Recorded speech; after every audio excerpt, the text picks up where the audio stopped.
My phone rings, jolting me from the peaceful rhythm of my morning. Mother's name flashes on the screen, an unexpected sight that sends my heart racing before I even answer. Harper?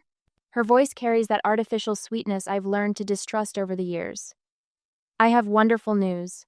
We're having a special celebration for your grandfather's 91st birthday next weekend. Walter would love for you to be there. The coffee mug slips from my fingers, shattering against the kitchen tile. Dark liquid spreads across the floor like spilled secrets. Grandpa Walter? My voice sounds strange, distant. I haven't seen him in almost 4 years. Well, that's what makes this so special, Mother says, her tone carefully measured. He specifically asked for you. My knuckles turn white as I grip the counter edge. 4 years of monthly calls met with excuses. 4 years of, he's resting, and doctor's orders, and maybe next month, dear. 4 years of wondering why the man who taught me to develop photographs in his makeshift darkroom suddenly wouldn't take my calls. Dean appears in the doorway, drawn by the sound of breaking ceramic. His eyes lock onto my trembling hands. Is everything okay? He mouths. I shake my head slightly, unable to form words, as Mother continues detailing travel arrangements, as if this invitation isn't completely out of character for my family. Why now? I finally interrupt. After 4 years of keeping me away, why am I suddenly welcome? A heavy pause stretches between us. I can almost see Mother's lips pressing into that thin line of disapproval. Don't make this difficult, Harper, she says, her sweetness evaporating. He's getting older. This might be your last chance to see him. The last Christmas card I sent came back unopened with "not accepting visitors" scrawled across the envelope in Mother's handwriting, not Grandpa's shaky script. The birthday presents returned without acknowledgement. The promises Grandpa made about leaving me his mountain home in Loveland Pass, followed by years of silence. Something isn't right. I'll think about it, I say, which isn't what Mother wants to hear. There's nothing to think about. Your sister's already handling all the arrangements. We need to know about your flights by tomorrow. Carly. Of course. The golden child who can do no wrong, who still lives 20 minutes from our parents and has unrestricted access to Grandpa Walter while I've been systematically kept away. I need to check with Dean about work, I say, watching my husband's concerned expression. I'll call you back. I hang up before Mother can protest. The trembling in my hands stops suddenly, replaced by a cold certainty. What's going on? Dean asks, already grabbing paper towels for the coffee spill. That was my mother. Apparently, Grandpa Walter wants to see me for his birthday next weekend. Dean's eyes narrow. He's heard enough stories about my family to recognize when something doesn't add up. Why now, after all this time? He asks, watching my face carefully. I meet his gaze, the decision already forming. I don't know, but I'm going to find out. Later that evening, tickets purchased and time off requested, Dean and I sit on our balcony overlooking the Seattle skyline. The conversation I've been avoiding can't wait any longer. You know what this might mean, Dean says quietly. Going back there, reopening all those old wounds. I nod, watching the sunset paint the sky in shades of amber and gold. They'll do what they always do. Make me feel like the outsider while Carly orchestrates everything. Mother will introduce me as our daughter from Seattle like I'm some distant relative nobody remembers. Dean takes my hand, his thumb tracing circles on my palm. You don't have to go. He's the only one who ever truly cared about me, I whisper. If there's even a chance to see him again. Then we go together, Dean says firmly. Or not at all. I won't let them isolate you again. The knot in my chest loosens slightly.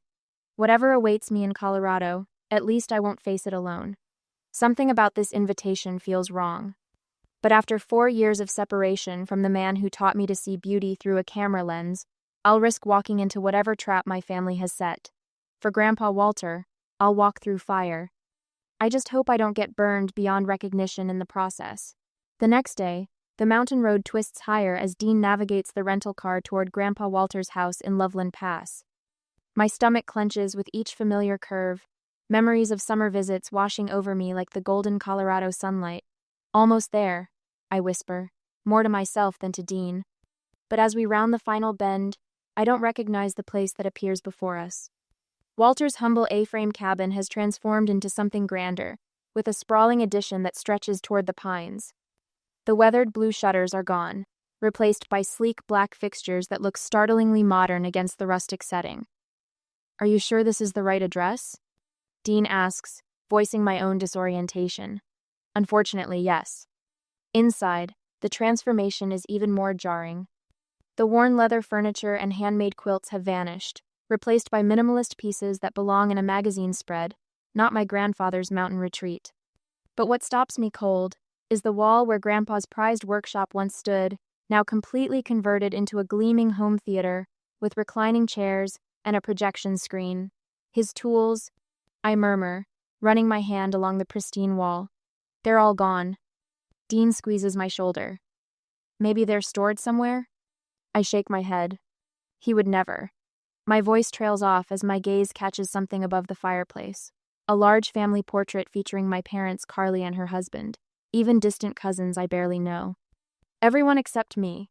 My absence isn't an oversight. It's a statement. Before I can process this, voices filter in from the back patio. We follow the sound to find the living room crowded with at least 20 people I don't recognize. They turn as we enter, curious eyes assessing me like I'm an unexpected plot twist in their carefully scripted afternoon. Carly stands in the center, clipboard in hand, directing caterers with practiced authority. Her blonde hair is swept into a perfect updo that matches her cream-colored dress. She belongs here in a way I clearly don't. Harper! She spots me and crosses the room with a smile that doesn't reach her eyes. You made it. Mother wasn't sure you'd actually come. I said I would. I shift uncomfortably, still holding my overnight bag because no one has offered to show us to a room. Mother emerges from the kitchen, champagne flute in hand. Harper, come meet everyone. She guides me toward an elderly couple near the window. This is our daughter from Seattle, she says, her tone suggesting I've been living on another planet rather than just a different state. The woman smiles politely. How nice. I didn't know Meredith had another daughter besides Carly. The words sting more than they should. 4 years of absence, and I've been erased. I break away from Mother's grip and wander through the room, listening. 2 men in expensive outdoor wear stand near the bar, heads bent in conversation. The situation with Walter is getting more complicated. The taller one says, "They can't keep." He stops abruptly as I approach, eyes widening in recognition or alarm. They immediately separate, moving to opposite sides of the room. What situation? And why the secrecy? I feel Carly's husband Blake watching me from across the room. When I head toward the hallway that leads to the bedrooms, he casually repositions himself to block my path. Looking for something? Who? He asks, his tone friendly, but his stance unmistakably territorial. Just getting my bearings, I reply. Everything's so different now. He nods sympathetically, but doesn't move. Later, when the crowd thins slightly, I try again, making my way down the hallway toward Grandpa Walter's bedroom. The door is locked, something that never happened in all my years of visiting. Mother appears beside me as if summoned by my hand on the doorknob. Family only in there? She says, with a tight smile. Walter needs his rest before the big celebration tomorrow. I am family, I counter, meeting her gaze. Her smile doesn't waver. Of course you are, dear, but he's resting now. As she guides me back toward the living room, I duck into what used to be the library. The built-in shelves remain, but most of Walter's beloved photography books are gone, replaced by decorative objects that have no connection to him. I'm about to leave when something catches my eye, a small frame tucked behind a vase on the bottom shelf. I kneel down and carefully retrieve it, my breath catching as I wipe away the dust. It's a photo of 16-year-old me and Grandpa Walter standing beside his darkroom door, both of us holding cameras and grinning widely. He'd just taught me how to develop my first roll of film. The inscription in his shaky handwriting reads, "To my Harper, the only one who sees the world the way I do." As I stand there holding that dusty frame, I wonder, should I confront my family about their strange behavior immediately, or should I wait until I could speak with Grandpa Walter alone? Direct confrontation might force the truth, but patience might reveal what they were hiding. What would you do when your own family seems to be conspiring against you? I tuck the photo into my bag, the only evidence I've found that I ever belonged in this house or in this family. Carly raises her champagne flute, the crystal catching light in a way that makes me squint. The crowd shifts, bodies pressing together as everyone gravitates toward the center of the living room. Ladies and gentlemen, my sister announces with theatrical flair, her voice carrying that perfect pitch of rehearsed spontaneity. The guest of honor has finally decided to join us. I stand on tiptoes, trying to see over shoulders and heads. Somewhere in that sea of unfamiliar faces is supposedly Grandpa Walter, the man I've been denied access to for 4 long years. My heart pounds against my ribs like it's trying to escape. Dean, I whisper, clutching his arm. I can't see him. Dean, taller than most of the guests, cranes his neck. They're bringing someone in a wheelchair through the side door. I move to step forward, but Mother materializes beside me, her hand gripping my elbow with surprising strength. Let him have some space, Harper, she says, smiling for the benefit of nearby guests, while her fingers dig into my skin. He tires easily these days. I try again 10 minutes later, weaving between chatting clusters toward where I glimpse the back of a wheelchair. Mother intercepts me with a plate of appetizers. Let him have some space, Harper, she repeats, the words identical but her tone harder. You'll have plenty of time later. By the third attempt, she doesn't bother with pretense. Harper, stop hovering. You're making everyone uncomfortable. I retreat to the periphery of the room, watching as neighbors and distant relatives I barely recognize take turns, leaning down to speak with someone I still can't see. While waiting for my chance, I notice something odd. A young man in catering uniform removes books from the built-in shelves flanking the fireplace, stacking them in a cardboard box. These aren't just any books, they're Grandpa Walter's photography collection, first editions he spent decades acquiring. I approach the man. What's happening with those books? He startles, nearly dropping a leather-bound volume of Ansel Adams' landscapes. Mrs. Quinn asked us to clear some space, said they're going to storage.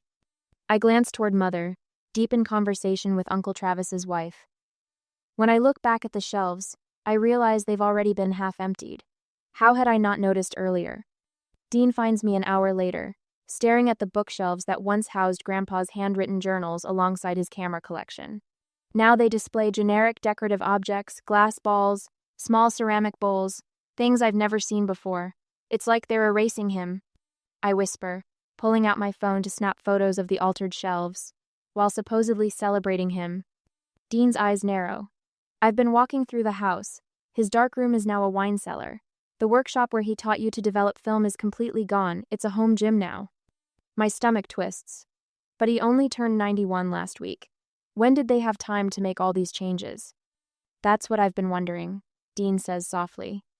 I continue documenting changes with my phone camera. The missing family photos that used to line the hallway, now replaced with abstract art.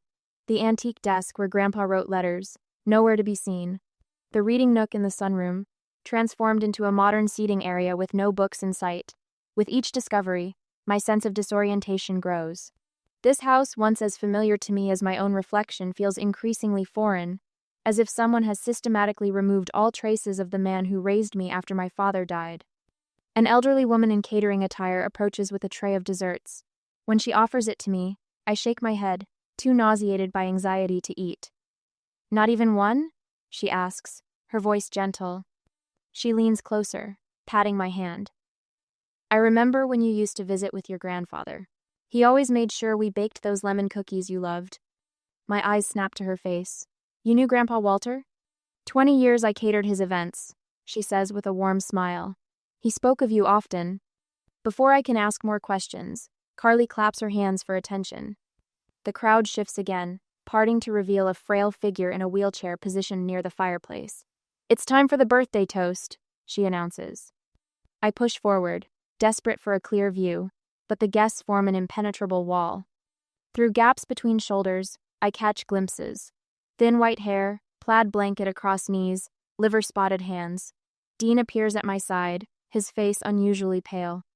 He leans close to my ear and whispers urgently, "Get your bag. We're leaving. Now." What? But I haven't even spoken to Grandpa yet.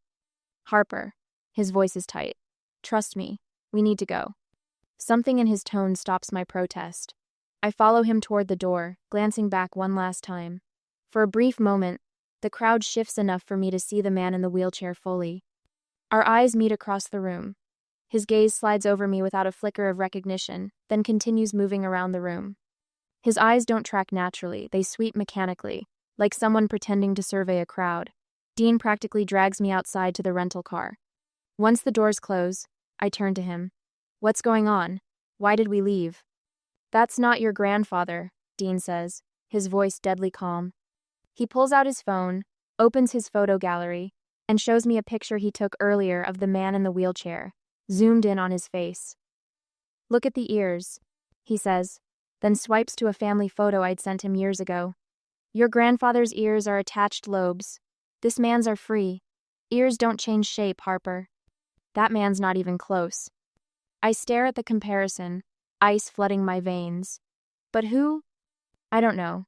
Dean starts the car. But I took pictures of his hands too. The knuckles are all wrong. This isn't a case of your grandfather looking different because he's aged. That's a completely different person. My mind reels as Dean shows me more evidence. The different nose structure, the height difference visible even in the wheelchair, the absence of the scar on Walter's left temple from his youth. While my family spent years keeping me away with excuses and returned mail, Dean spent less than 2 hours gathering irrefutable proof that the Walter they presented wasn't my grandfather at all. Do you think? I can barely form the question. Is Grandpa Walter dead? Dean reaches across to squeeze my hand. I don't know, but I downloaded the property records for this house on my phone before we came. Walter Quinn is still listed as the legal owner. If something happened to him, they're hiding it. I pull out my phone with trembling fingers and dial the local police. After explaining my concerns about my grandfather's welfare, the dispatcher promises to send someone to meet us. 20 minutes later, Officer Martinez pulls into the hotel parking lot where we've been waiting. She's middle-aged with shrewd eyes that miss nothing as she examines Dean's photos. After taking detailed notes about when I last had confirmed contact with Grandpa Walter, the officer pulls me aside, away from Dean. You know it's not him, don't you? She asks quietly. The question knocks the air from my lungs. Not a possibility anymore, but a certainty in this officer's mind. Yes, I whisper, but I don't know why they would do this. Officer Martinez's expression hardens. In my experience, when families lie about elderly relatives, it usually comes down to one thing. She pauses, her gaze steady on mine. Money.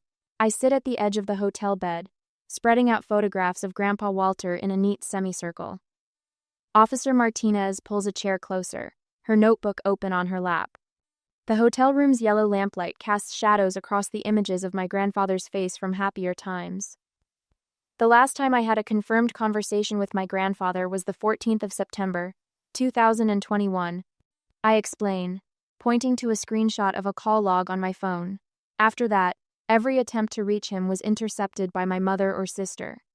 Dean sits quietly by the window, his laptop open, fingers moving rapidly across the keyboard. He's been documenting everything since we left the party last night. And you mentioned being denied access? Officer Martinez asks, her pen poised above her notepad. I retrieve a small envelope from my purse. Christmas card from last year, returned unopened with not accepting visitors written across it.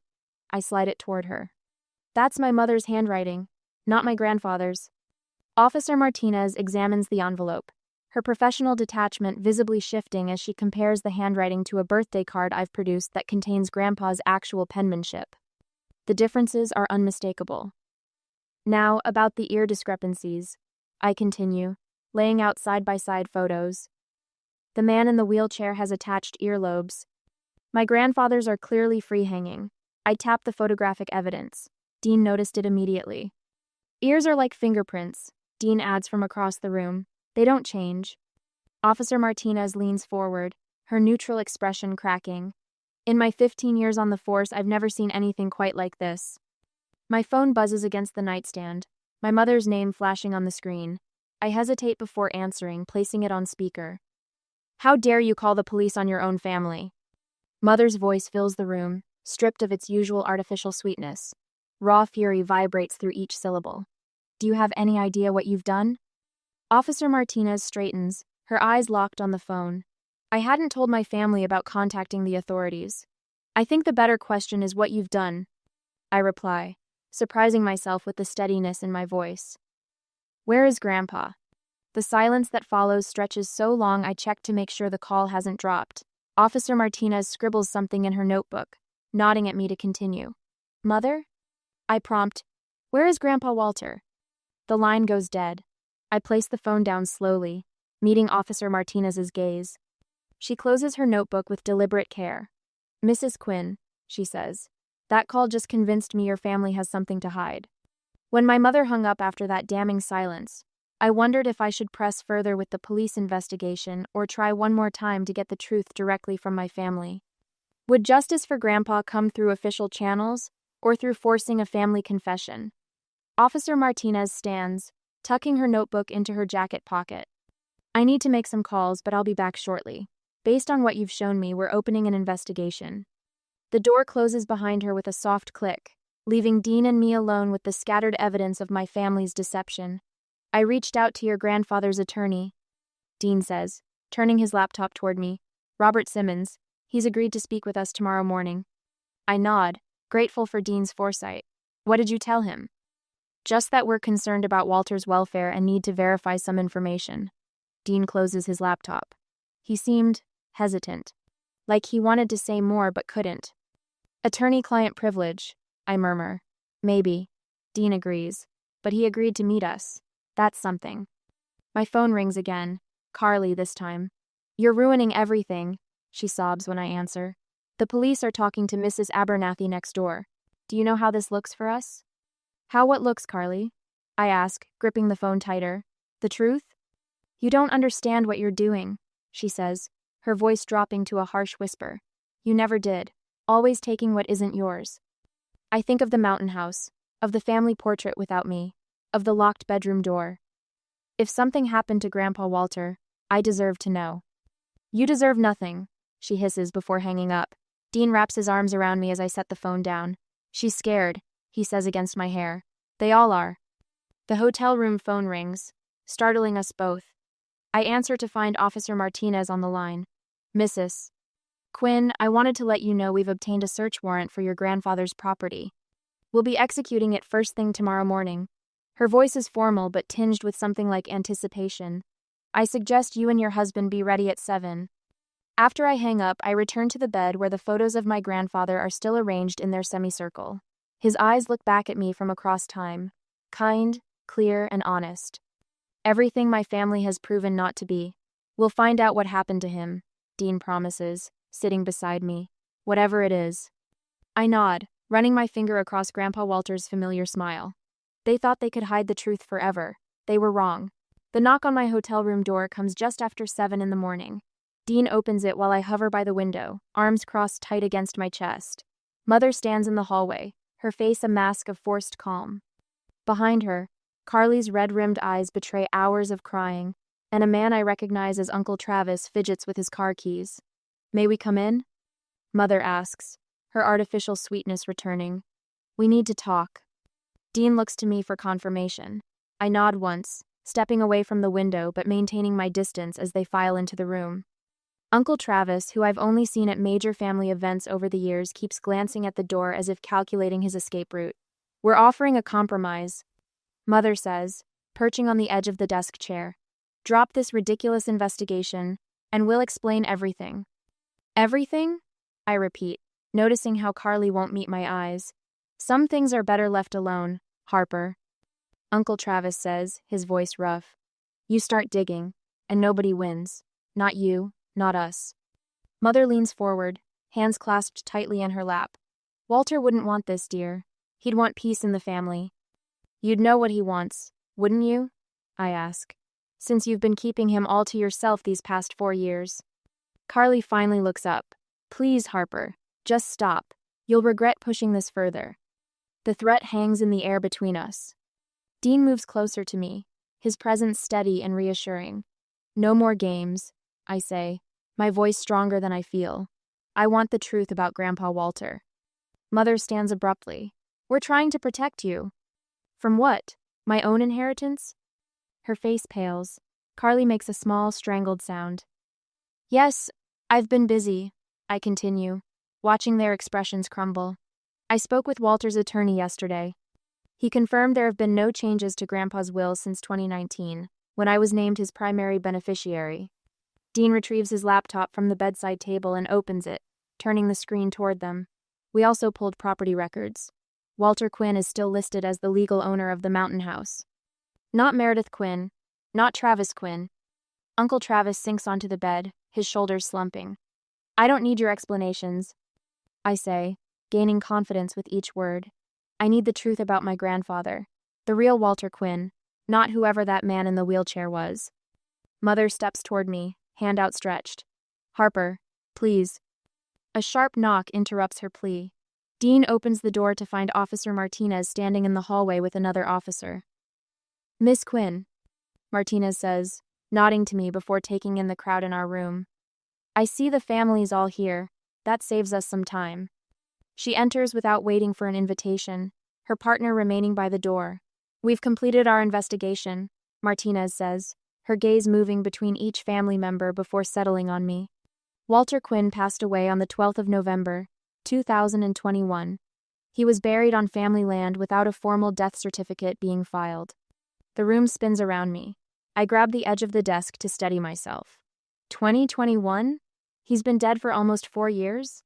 Carly begins to sob, but I feel nothing for her tears now. Who was in the wheelchair? Dean asks, his voice tight with anger. Uncle Travis raises his hand slightly.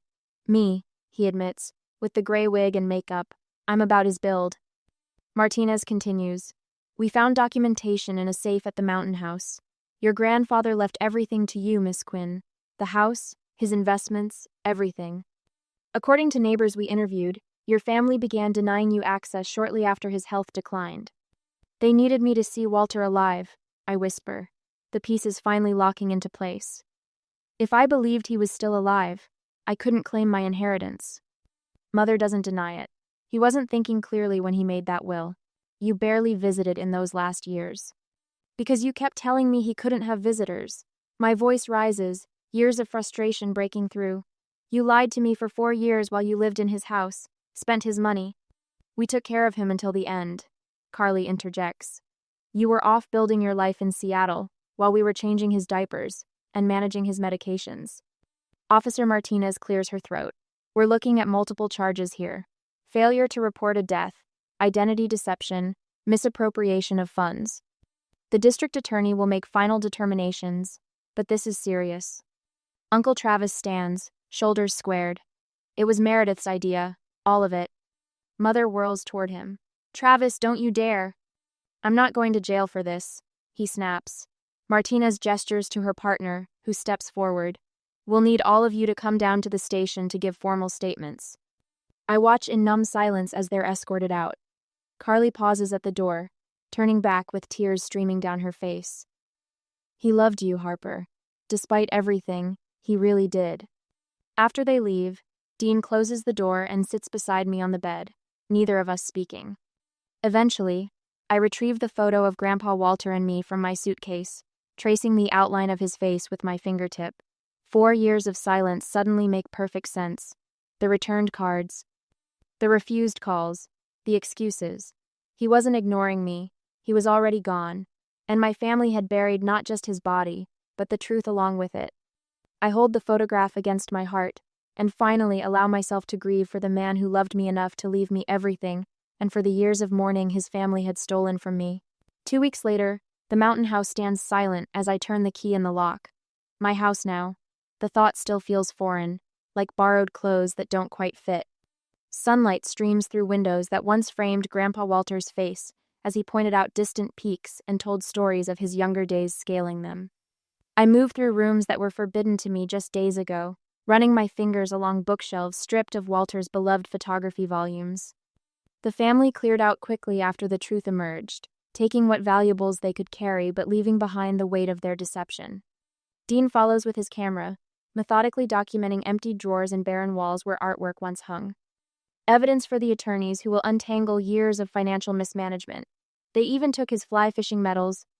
I say, voice tight as I stare at faint rectangles on the wall where frames once hung. Those weren't even valuable, just sentimental. My footsteps echo through the hallway until I reach the doorway of what was once Grandpa's workshop.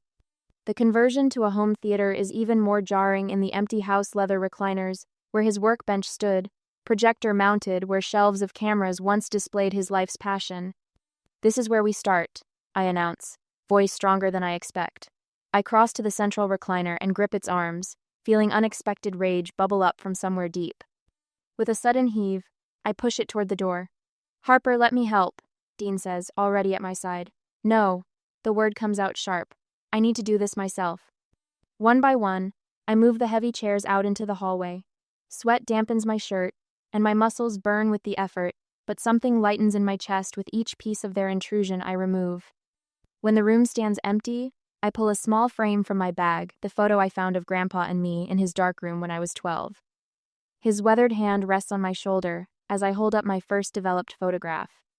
Dean watches from the doorway as I hang it on the wall where that ridiculous family portrait once dominated the room. In the golden afternoon light, Grandpa's smile seems to approve. You're reclaiming his space, Dean says quietly. I'm reclaiming everything they tried to take. Later, we sit in Walter's study. The windows frame the same mountains he loved, unchanged by human deception. Dean pours 2 glasses of Walter's favorite whiskey from the bottle we brought, one final thing they failed to find and take. To Walter, Dean says, raising his glass. He would have wanted you to have this place, to keep his legacy alive. The amber liquid burns pleasantly as I swallow. I still can't believe they pretended he was alive all these years. People do desperate things for money. It wasn't just money, I say, settling deeper into Walter's chair. It was control. They couldn't stand that he chose me. Dean squeezes my hand once before moving to check the fireplace. I close my eyes, absorbing the quiet. When I open them again and head to the kitchen for water, I spotted immediately a small white note on the counter that wasn't there before. The handwriting is unmistakably my mother's. You always were good at taking what wasn't yours. My hands don't shake as I pick it up. Without hesitation, I hold one corner to the gas flame on the stove and watch fire consume her words.